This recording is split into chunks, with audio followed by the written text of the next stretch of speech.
This message is part of the teaching provided by House on the Rock Fellowship, a church caring for the Miami Valley region.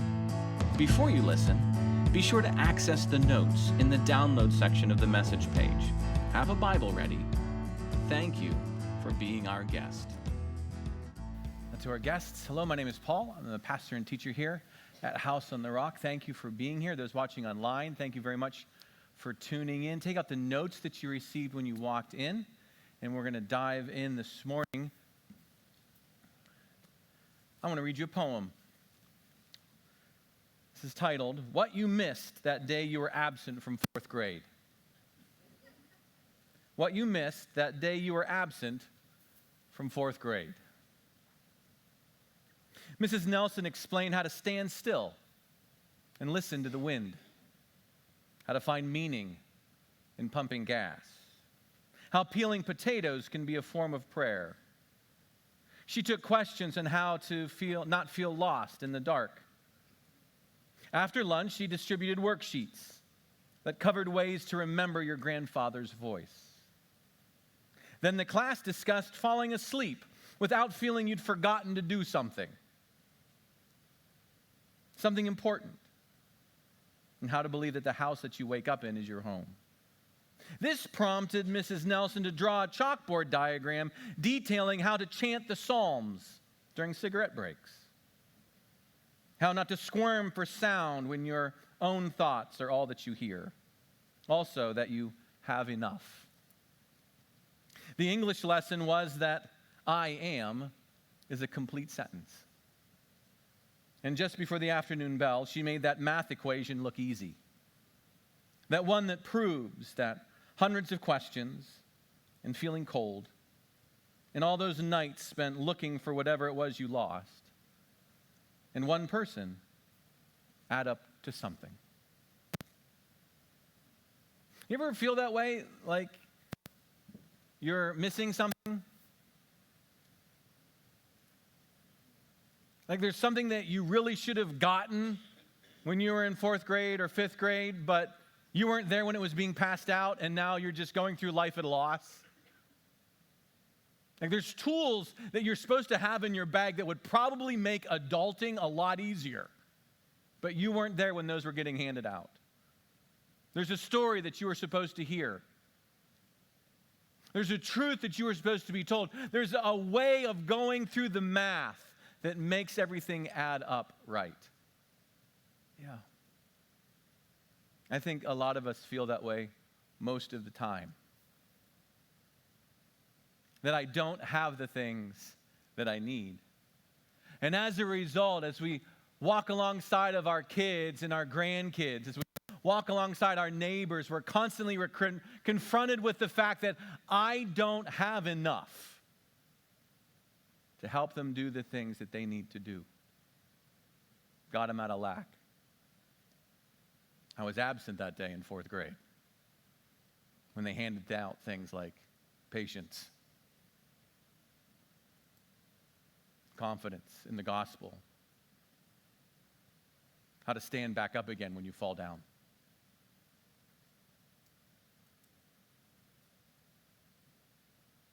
Two weeks ago, we began a series on the foundation of our life. The Apostle Paul said there's only one foundation, and that's Jesus Christ. You can build a life any other place that you want, but there's only one foundation. If you want a life that has a foundation, it must be Jesus Christ. Nothing else lasts. And we wrestled with the kind of materials that we use, the kind of things that will last through the judgment, the kind of things that endure. Last week, I talked about that's not enough, though. If we're going to be honest about building, then we have to learn how to hold fast. Those things need to be mortared to, stuck to. We need to learn how to cling to those things. And then this week, we're going to talk about legacy. Legacy. In your notes, if you take out your notes, there's just a little message guide inside. A place to write things down, questions, a place to write down verses that you want to look up later. There's questions on the back, upcoming messages. But maybe this is something that we could wrestle with this morning. Our lifestyle becomes someone's legacy. Our lifestyle, how we live our life, becomes their legacy, our children's legacy, our grandchildren's legacy, our neighbor's legacy, how we choose to live our life and build upon Jesus Christ. And I heard a wise person, they posted it on social media because that's where you get all the good stuff. Legacy is not what you leave for someone, it's what you leave in someone. Legacy is not what you leave for someone, it's what you leave in them. So let's talk about legacy. How, when we are building, we need to be mindful of where we place things, how we place things, how aligned they are, how plumb they are, how true they are, how level they are, because in my situation, I have sons who are coming after, and they're old. I have a church family that's watching. I have ministry leaders that are watching. And how I build my lifestyle, how I practice my faith, becomes the legacy for them, how they will build on. And so you can imagine, if I don't take this seriously, I make their life very difficult, don't I? To help us, we're going to go to Deuteronomy chapter 11. Deuteronomy chapter 11. We're going to be in and out of that whole chapter. Some of the verses will be up on the screen for you to follow along if you like. We're going to anchor in on verses 19 through 23. But I'm going to pull pieces out of the whole thing. There's Bibles located in the seats in front of you if you want to follow along, or if you have a phone or a tablet, you can catch them that way. The book of Deuteronomy is a series of messages given by Moses to the people of God as they're getting ready to go into the promised land. They're a series of sermons. And he's trying to re-anchor them and establish them in the message and the story of God. And part of that, as we shall see, has to do with the tension of legacy. That our lifestyle becomes someone else's legacy. So Deuteronomy chapter 11, let me read a few verses, and then I'll try to put them into context for you and see if they can't help us as we move forward. Deuteronomy chapter 11, I'm going to start reading just in verse 18, and then we'll drill down after that, verse 19. You shall therefore lay up these words of mine in your heart, in your soul. You shall bind them as a sign on your hand, and they shall be as frontlets between your eyes. He's talking about the very things that we've talked about the last couple weeks. Making our life, our faith, our priority. Building a life upon Jesus Christ. Building a life upon truth. Okay? If you weren't able to be here for those, you can go to whoishouseontherock.com. You can listen to those messages. But look where he goes after that. Verse 19. You shall teach them to your children, talking of them when you're sitting in your house, when you're walking by the way, when you lie down and when you rise. You shall write them on the doorposts of your house and on your gates, that your days and the days of your children may be multiplied in the land, that the Lord swore to your fathers to give them as long as the heavens are above the earth. Verse 22. If you'll be careful to do all this commandment that I command you to do, loving the Lord your God, walking in all his ways, holding fast to them, then the Lord will drive out all these nations before you, and you will dispossess the nations greater and mightier than you. So right from the beginning, we're looking at these passages. He talked about you need to lay up these words of mine in your heart, in your hands. You need to bind them to your hands, bind them to the front of your head. Maybe you've seen pictures of Jews at the Wailing Wall. They'll actually take the commandments of God and they'll put them in what they're called phylacteries, and they'll lash them to their arms during times of prayer. They'll lash them to their foreheads. The understanding is that God's word needs to become how you do things, how you think things, how you process the world. And I'm not going to review all the things that we talked about the last couple weeks. But he says you need to make the alignment of your life upon God your priority. It begins with if we're talking about your children and your children's children and the generations are to come, then you must take seriously how you build your life, how you love the Lord, how you follow after him. He says, you need to take these words, therefore. And that therefore is really important in interpretation. You always need to ask, what's the therefore? And normally that means you need to look ahead. And so all through this chapter, in chapter 11, he unpacks the things that help us align our life upon God. So if you can, we're going to go back to the beginning of this chapter, and let's talk about what are the blocks that we lay and how we help those who are going to come after us.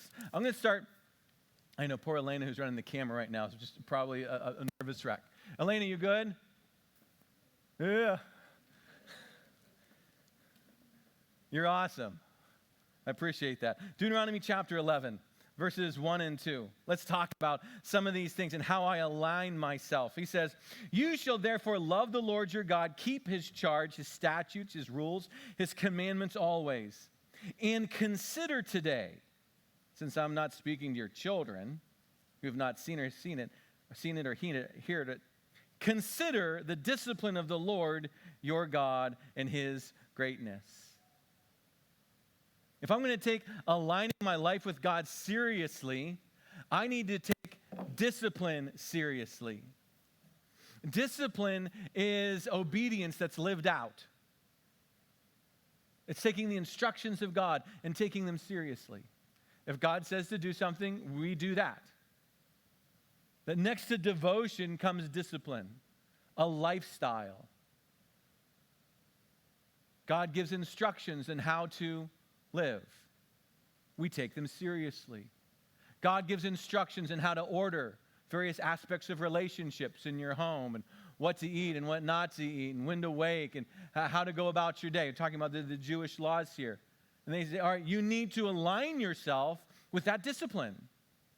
You need to live a life of discipline. Just consider it, wrestle with it, make it your priority. A life devoted is a life disciplined and shaped by God. See, I'm right.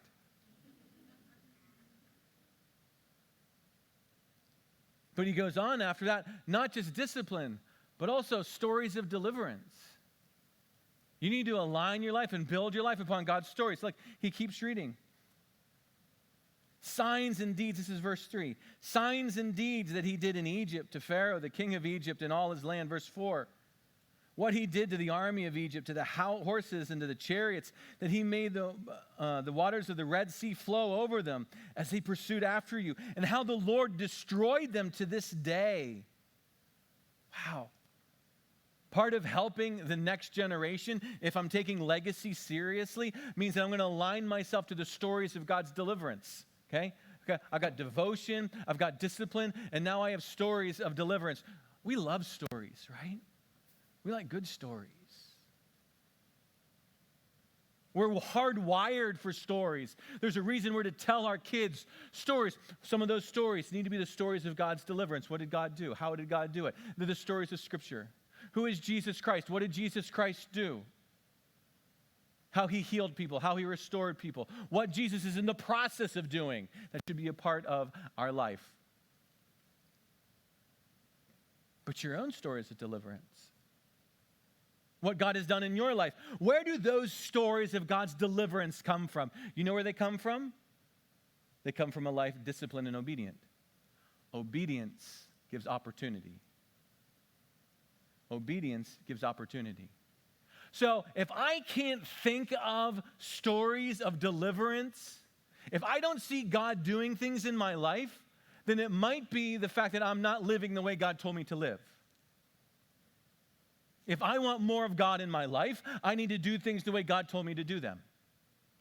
If I want my children and my grandchildren, if I want generations to come to see those things, then I need to walk in such a way that I am disciplined, because discipline gives way to stories of deliverance. And he says, consider these things. Consider what God did for you as he brought you out of Egypt. Stories of God, of deliverance throughout Scripture, stories of deliverance in your own life, but also just good, redeemable stories. There are some good movies out there, right? There are some good books out there.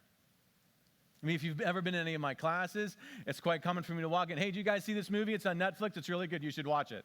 It's just a good movie. It's just a good, redeemable story. It's fun. Don't watch that one. That's no good. Hey, here's a great book. Anyone read this book? Read this book. I'm always looking for good stories to put in front of my sons. They shape how we think about reality. Good stories, not just any story.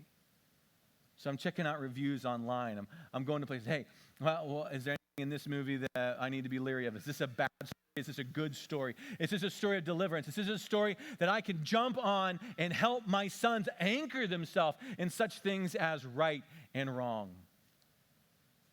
Yeah. So I talk about aligning myself, aligning my life, devotion, and discipline and deliverance, but also the deceptiveness of my heart. The deceptiveness of my heart, that my heart is prone to wander. My heart is prone to build on its own. It's prone to get out of line. If you go through, he says this a couple different times in a couple different ways in this chapter. If you look at verses 5 and 6. In what he did to you in the wilderness. Remember, wilderness is when Israel said, hey, God's not going to deliver us. This is beyond us. We're going to ignore the stories of God's deliverance, and we just want to go back to Egypt. And so that led to 40 years of wandering until you came to this place. What God did through Dathan and Abiram, these are the ones who led the revolt. These are the stories. Like, I don't know the stories. Learn the stories. How the earth opened up its mouth and swallowed them. This is the golden calf. Their households, their tents, every living thing that followed them in the midst of all Israel. Your eyes have seen all the great works that the Lord has done. Verse 16, take care lest your heart be deceived. I love telling my sons stories about the good things I've done. Don't we all? Let me tell you about my wins. Let me tell you about my victories. Let me tell you what I did in high school. I will not tell you what I did in college. Why? I want them to see me in a certain light, which unfortunately is only half true half the time. But God says to Moses, we have a responsibility to communicate with the next generation how deceptive our heart is. Prone to wander. Lord, I feel it. Prone to leave the God I love. Here's my heart, Lord. Take and seal it. Seal it for thy courts above. He says, hey, remember the whole wilderness thing? That didn't go well. Hey, remember when we didn't listen to God and we didn't trust the stories of God's deliverance? Remember that? Remember when we wanted to do it our own way? How we wanted to set up our own idols and our own gods? Remember that? Don't you dare forget that. That your heart is deceptive. It wants to misbuild and misalign and go its own way. They need to know how important it is to keep that in the front of their thinking. Do not follow your heart. Please. It makes my job really hard. Part of aligning myself and preparing it for those who come is honest conversations about how deceptive our heart is.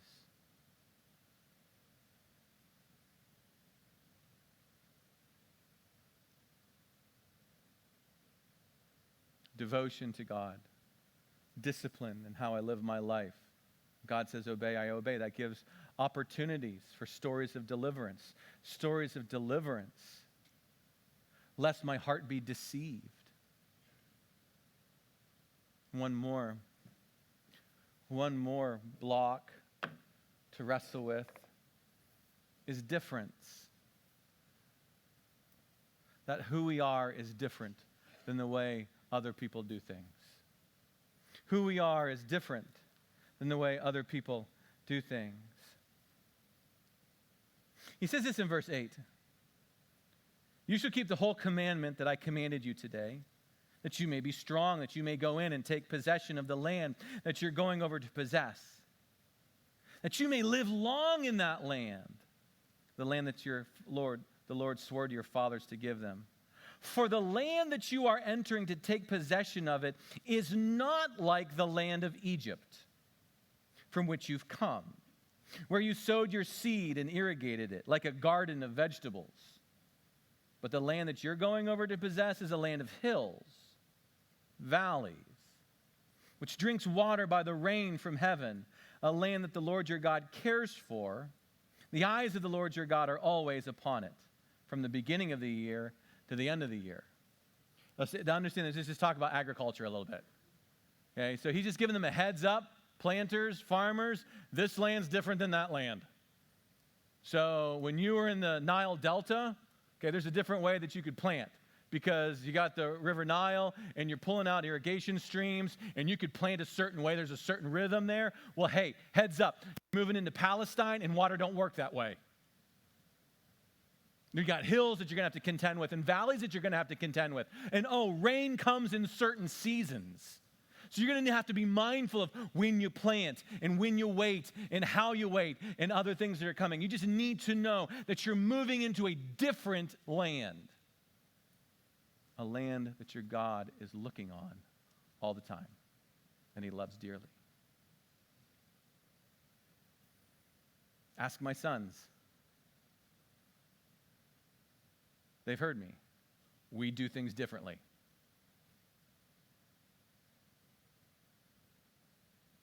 I get that your friends at school might do it that way. We do things differently. I get that your friends' parents might allow that. We do things differently. I get that's the way they talk at work. We talk differently.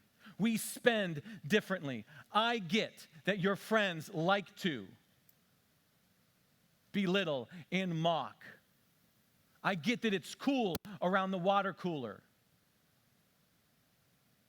to poke fun at your spouse. We do things different.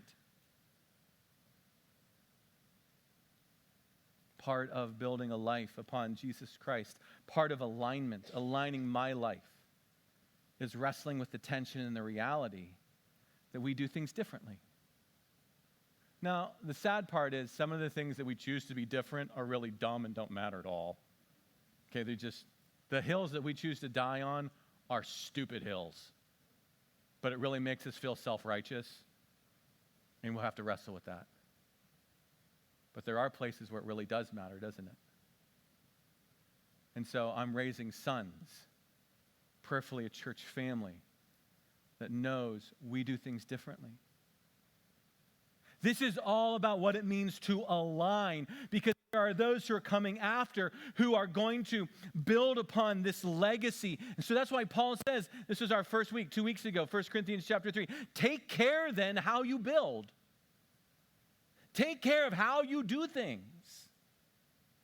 Hold fast to the hope of the confession of your faith. For he who made it is faithful. It's with those things in mind then that he now comes to them in verse 19. And this is what I just read to you 20 minutes ago, okay? Some of you are like, I know, we've been counting. He says in verse 19, with those things in mind, okay, teach them to your children. Teach these things to your children. What? Devotion, discipline, deliverance, deception of your heart. The difference of how we live our life. You teach these things, verse 19, to your children, talking of them when you're sitting in your house and when you're walking by the way and when you lie down and when you rise, you shall write them on the doorposts of your house and upon your gates, that your days and the days of your children, those who building out, that their days may be long in the land that the Lord your God swore to give to your fathers. Okay, so my alignment, me aligning my life, okay, includes also now aligning my conversations with others about these things. He says, when you talk about it, formally and informally, okay? Elena, I'm going to go this way now. I'm going to stop here. Good? All right. She said, thank you. Formally and informally, teaching and talking. Teaching and talking. Teach them. Talk about them. Teach formal instruction. Okay. Class environment. Going to Sunday school. Going to Torah classes if you're Jewish. Learning certain aspects of who God is, what God has done. Formal instruction. The Hebrew alphabet, if you look at the letters, they're all pretty boxy, and they're all pretty much the same size, height and width. Okay? They're all real boxy, except one letter. The very middle letter. It's the symbol of God's law, his instruction. As far as you're concerned, it's the letter L. Smack dab in the middle. It goes higher above all the letters. It goes lower than all the letters. It symbolizes an ox goad. If you come from an agrarian culture, you know what an axe goad is. Okay? You have a team of oxen, and they have a yoke on them, and they are pulling, and they are going forward. But guess what? That's hard to do. If I were an ox, I wouldn't want to do that. I don't want to do that. And so sometimes you got to poke them, goad them with a stick to keep moving forward. Hey, this is the line. This is the direction. As you have the laws, it is weighing upon you. Keep moving forward. Formal instruction. We need to keep moving them forwards. But he says not just formal instruction, he says when you're talking. When you're talking, when you're going to the 7-Eleven, when you're stopping off at Walmart after church, when you're going to go have Mexican food, just hang out and talk about what? These things. Talk about these things. Talk about how much you love the Lord, his mighty deeds. Talk about his deliverance. Talk about his instructions. Talk about when you screwed up. Talk about how you live differently. You talk about that. Aligning your conversation with these things. The psalm that we read together in Psalm 78 is all about that. We will not keep them to ourselves. We will not hide them. We will pass them on to our children's children, that the generation after them will know the Lord and place their hope in him. If you've been reading with us through the Bible, okay, you would have read Psalm 40 this week, Psalm 40 and Psalm 41, where he says the same thing. Hey, when I'm in church, when I'm with my people, I'm going to tell God's story.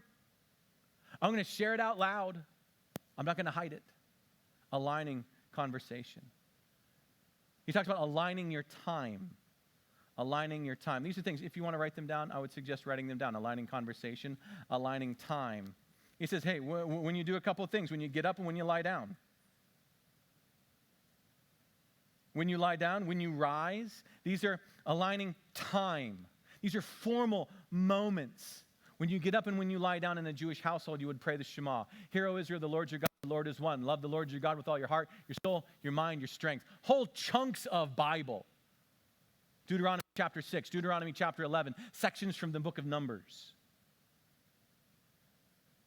Part of leaving a legacy is helping create time for certain things to happen in the day, to align lives upon Jesus Christ. I've shared this with you, but in our household, we have a rhythm. Everyone in our house knows to be at the dining room table at 6:30 in the morning. That's what happens, okay? Elise wakes up at a certain time. I wake up long before that. I'm a 4 a.m. guy, okay? Elise wakes up in a time so that she can be at the dining room table at 6:30. The boys know that they need to wake up when they need to wake up so that they're at the dining room table at 6:30. Aiden, does any good thing happen if you're not there at 6:30? Yeah, no, right? No. Bad things happen. Bad things happen. Why? What happens at 6:30? We pray and welcome the day. We read scripture together. We go over what's going to happen. We say the Lord's Prayer together and hold hands. And then out we go. It's a formal, appointed time for the right thing to happen. Yeah. 10, 12 minutes. Then Elise goes her way. The boys, they finish up getting prepped. I finish getting prepped. And then at 7 o'clock, we're all out the door doing our thing.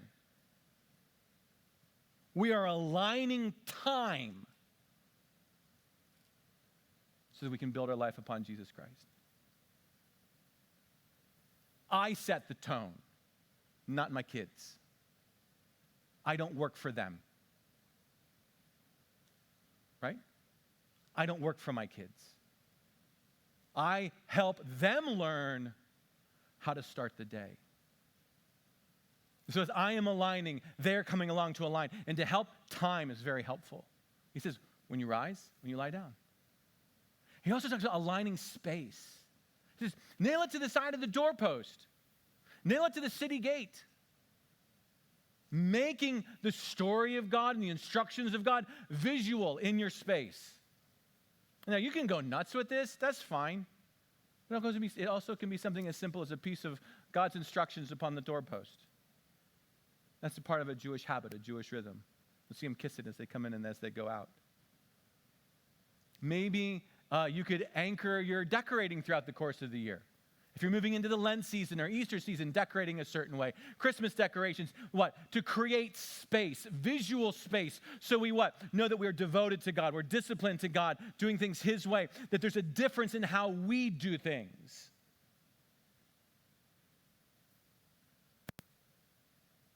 Aligning space. He goes on and says, verse 22, if you will do that, I will be careful to do all this commandment. I've commanded you to do, love the Lord your God, walk in all His ways, hold fast to Him. Then the Lord will drive out all of these nations before you, and He will dispossess the nations greater and mightier than you. That means that I'm going to go this way, Elena. Ready? All right. My lifestyle can leave a legacy of promise or a legacy of problems for those who come after me. How I live can leave behind a legacy of promise or a legacy of problems. Think about it. Think of a construction worker who's laying a course of bricks. A good mason will put down a masonry line because he can lay bricks 5 times faster because now he knows what's level, what's plumb, what's true. And he's constantly going back to that. Why? Because there's courses of bricks that are going to come after that one.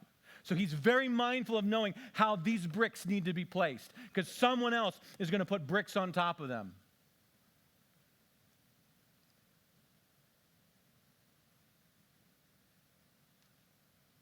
Maybe you've experienced that. Someone didn't leave you promises. Someone left you problems.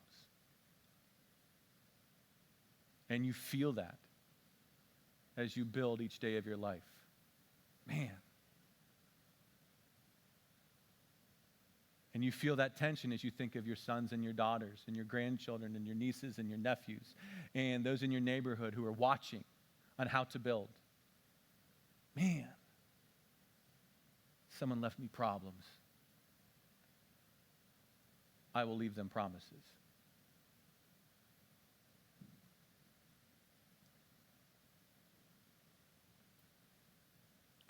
When Jesus comes on the scene, talk about goading, right? The yoke, the weight of the Jewish law. Jesus says to him, he says, take my yoke upon you. It's light. Learn from me. Follow me. And so what am I doing? I'm constantly now adjusting and aligning my life to Jesus Christ, who's the author, the perfecter of the faith.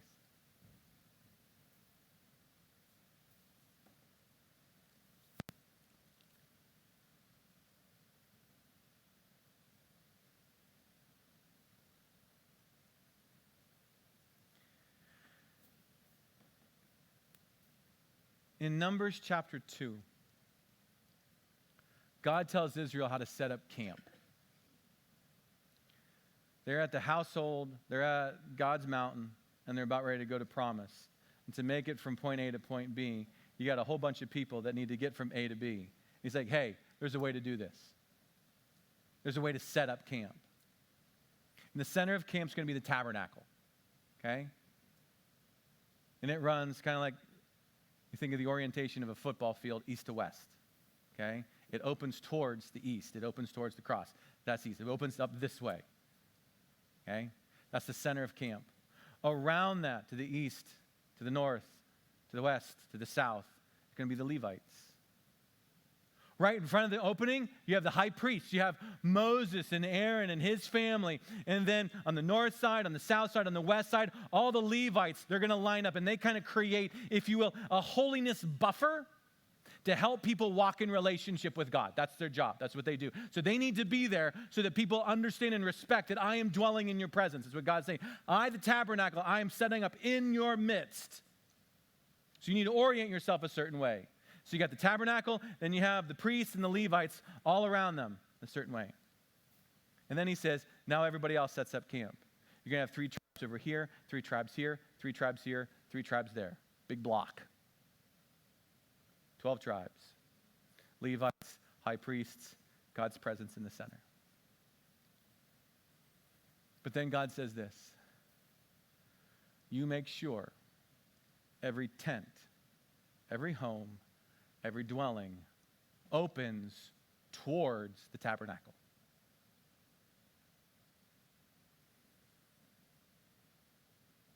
If you're setting up tent on the north, you make sure your tent opens towards the tabernacle. If you're setting up in the west, you make sure your tent opens towards the tabernacle. If you're setting up in the south, you make sure it opens towards the tabernacle. I don't care where the fancy rivers are. I don't care where the pretty trees are. I don't care where the nice land versus the hard land is. I don't care what your neighbors are doing. You make sure when you set up tent, it opens up towards my presence. Why does that matter? So that you know that I'm there. See, God manifested his presence during the day as smoke over the tabernacle and at night as a pillar of fire. That meant every Jewish household, every husband, every mother, every son, every daughter could step out of the home and know there's God. There he is. There he is. And if you do that, God says, we'll get to the promised land together. I don't think that's changed. I don't think that's changed one bit. For God says to you, you make sure that your home opens towards my presence. You align and orient your life, your conversations, your time. You align your space so that people are guided into my presence. I think that's why it says in the New Testament, fathers, train up children in the way that they should go. Raise them in the instruction and the admonitions of God. Some of you are like, it's not Father's Day. You're not supposed to beat us up yet. But the people who run the numbers and the people who study certain things, inside the church and outside the church, testify to the father's capacity to set children up for success. I, by no means, am diminishing the role of faithful wives and mothers. Hear me. Do you hear me? Did I say that out loud? I said that out loud. I meant it. But fathers, husbands, you have a tremendous capacity to set your children up for success. So much so that when a father is absent, when a father is not active, when a father is not present, really, really bad things happen. I wrote down some of them.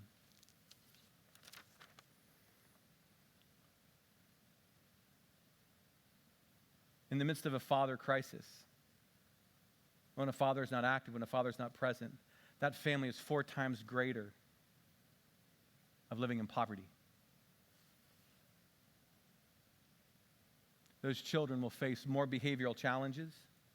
They have a higher chance of committing crime and going to prison, which is this downward spiraling of society because we keep pulling the fathers out of the home. Daughters are 7 times more likely of getting pregnant in school. Higher chances of facing abuse and neglect. There's a higher chance of them abusing alcohol and drugs. When the father's not present, they're 2 times more likely to suffer from obesity, 2 times more likely of dropping out of school.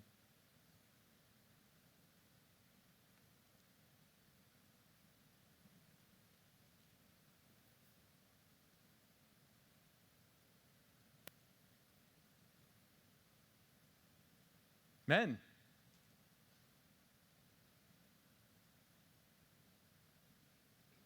I hear you, because our lifestyle becomes someone's legacy. Your lifestyle was given to you from someone else, right? Right? I get that. And maybe dad gave you problems and left you problems, and you're like, I don't know what to do. Not your fault. It's just your responsibility. That's all. It's not your fault. It's just your responsibility. So Joshua says, as for me and my house, we will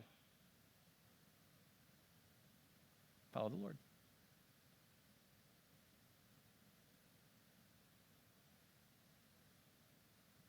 Oh, another thing, guys. When we make faith a priority, it makes her life a lot easier. When we make faith a priority, it makes their life a lot easier. But this is what I will hear. Elena, I'm going to go this way. The faith thing, that's kind of her area. She's a little better at it than I am. So she kind of takes care of the churchy stuff. I kind of focus on doing the work thing, and she does more of the faith stuff. That's kind of where she's stronger at those things, okay? That she's just better at that. So she kind of does the praying with the kids and the Bible reading, and that's just it's just better if she does it that way, okay? I've heard that. Men, this is what we're finding. Her devotion is not strong enough to overcome your neglect.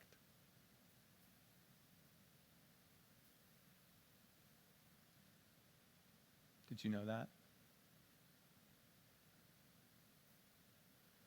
Her devotion isn't strong enough to overcome your neglect. Just think about it.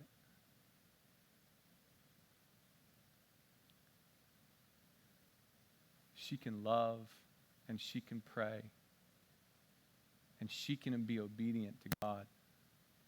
But you have this amazing divine capacity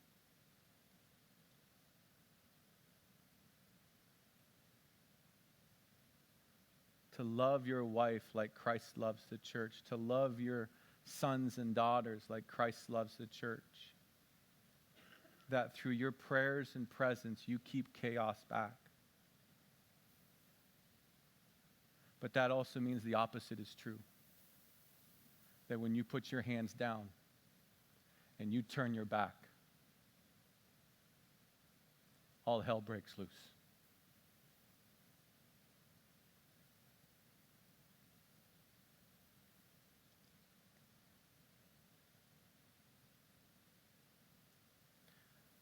Seven months ago, I sat down with my journal. And in the back of the journal, that paper is still there. It's still there. I don't imagine that even when I change journals, I'll keep this paper with me just as a reminder. I listed all of the fathers in our church family that have kids at home, okay? I listed out every single father that I knew about that had children at home, okay? Okay, Bob McGee, nothing personal. You don't have children at home. You weren't on the list, okay? Harry, nothing personal. I love you. You weren't on the list, okay? Some of you guys on the list. Why? Because you're, as a father, you have children at home. There were 29 fathers. 29 fathers that I could come up with. Your names, some of you on the list. Representing about 121 families, kids. Okay. At that moment, 7 months ago, half of those guys were in crisis. Half in crisis. To the best of my ability as a pastor after a couple decades of assessing families, okay? So take it for what it's worth. Men who were not orienting homes towards. Men who were not orienting their lives and aligning their life towards. And I could see chaos working in and working over. Half of them. Half of them. 7 months later, a lot of them are gone. And many of their homes are worse. And I don't know what to do about it.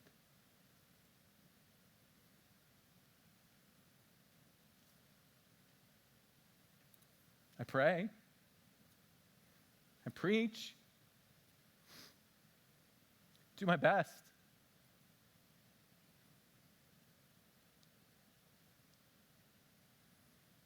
So I started doing men's breakfasts and sharing books on guy stuff and gathering men around the table.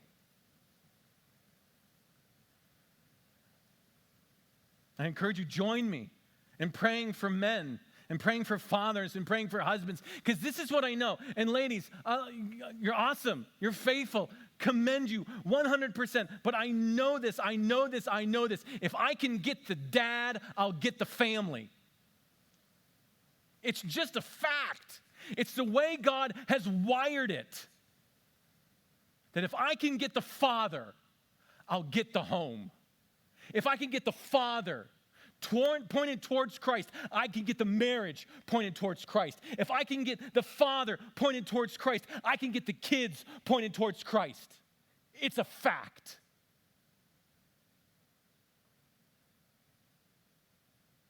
If I can get a dad to start aligning his life in devotion and discipline and anchoring himself in the stories of God, in the deceptiveness of our hearts, in living differently, and a generation after generation after generation will testify to the goodness of God. If I can get a man to understand that his lifestyle leaves a legacy.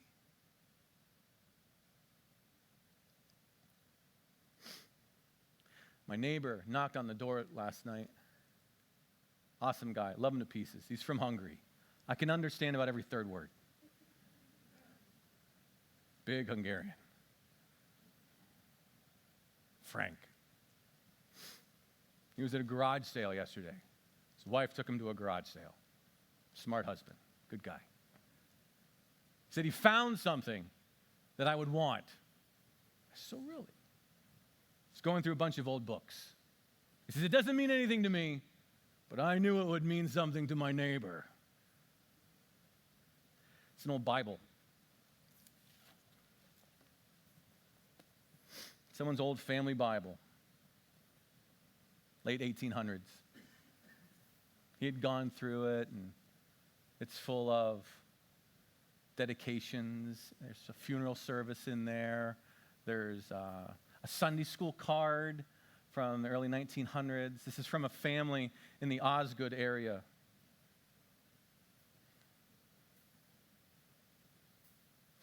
When people were baptized, when people were married. I said, thank you, Frank. You're right. This book means a lot to me. But there's also something sad in the story. Because somewhere around the 1930s, there's no more entries.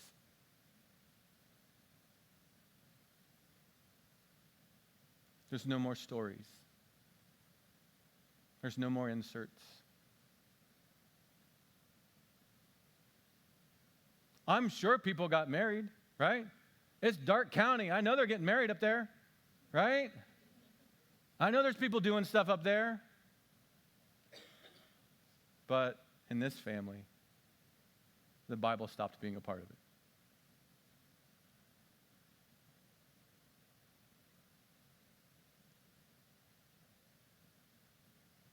You feel the tension of that truth. It's not your fault, but it is your responsibility. To our single moms, to our wives that come alone, I commend you. I'm so proud of you. May God give you a double portion of his blessing. And may God answer the prayers of your heart. truly answer the prayers of your heart. I have heard your prayers. I have prayed them with you. I know the tears that you weep.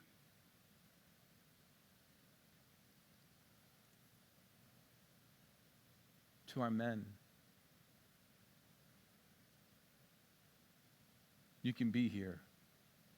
That doesn't mean you're here. Let's turn those homes towards Christ, huh? Can we do that? Let's pray for our men. Let's pray for our fathers. Let's pray for our husbands. Maybe you didn't have a father who taught you those things, but you have a father who can teach you those things. Maybe you didn't grow up in a family that taught you those things, but you have a big brother who will teach you those things. And to the best of my ability, as long as he gives breath. As for me and my house, we will build upon the Lord.